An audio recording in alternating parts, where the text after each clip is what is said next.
എറണാകുളം പെൻഡാമേനകയിൽ വ്യാജ ഐഫോണും സ്പെയർ പാർട്സുകളും പിടികൂടിയതിൽ നിർണായക കണ്ടെത്തൽ. ഫോണുകൾ എത്തിച്ചത് ബോംബെ മാർക്കറ്റിൽ നിന്ന്.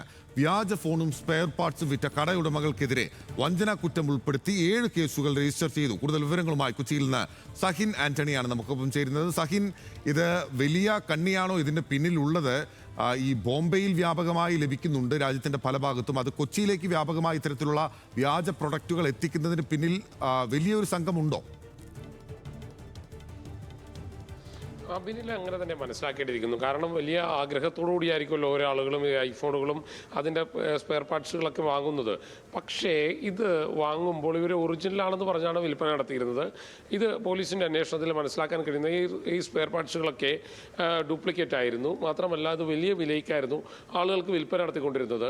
എന്തായാലും 7 കേസുകളാണ് രജിസ്റ്റർ ചെയ്തിരിക്കുന്നത്. ഒന്ന് ഈ വഞ്ചനയ്ക്ക്, അതായത് ആളുകളെ വിശ്വസിപ്പിച്ച് വഞ്ചിക്കുന്ന ഉൾപ്പെടെ വകുപ്പുകൾ ചുമത്തി കേസെടുത്തിട്ടുണ്ട്. മാത്രമല്ല ഇപ്പോൾ പിടിയിലായിട്ടുള്ള ജയ്റാം എന്ന് പറയുന്ന ഒരാൾക്കെതിരെ, ഭീംറാം എന്ന് പറയുന്ന ആൾക്കെതിരെ, ഇയാൾ രാജസ്ഥാൻ സ്വദേശിയാണ്. ഇയാളെ ഇന്ന് റിമാൻഡ് ചെയ്യുമെന്നുള്ളതാണ് മനസ്സിലാക്കാൻ കഴിയുന്നത്. കൂടുതൽ ആളുകൾക്ക് വേണ്ടിയുള്ള തിരച്ചിൽ ഊർജിതമാക്കിയിട്ടുണ്ട്. ബോംബെയിൽ നിന്നാണ് ഈ സ്പെയർ പാർട്സും ഫോണും എല്ലാം എത്തിച്ചതെന്നാണ് പോലീസിന് മനസ്സിലാക്കാൻ കഴിയുന്നത്. എറണാകുളം പെൻഡാമേനകയിൽ ഇന്നലെ ഉച്ച കഴിഞ്ഞായിരുന്നു പോലീസിൻ്റെ പരിശോധന ഉണ്ടായിരുന്നത്.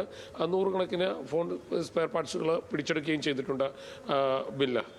Okay, thank you. സഹിൻ ആന്റണിയാണ് വിവരങ്ങൾ നൽകിയത്. എറണാകുളം പെൻഡാമേനിക്കയിൽ വ്യാജ ഐഫോണും സ്പെയർ പാർട്സുകളും പിടികൂടിയതിൽ നിർണായക കണ്ടെത്തൽ. ഫോണുകൾ എത്തിച്ചത് ബോംബെയിൽ നിന്നാണ് എന്ന് സഹിൻ ആന്റണി റിപ്പോർട്ട് ചെയ്യുന്നു.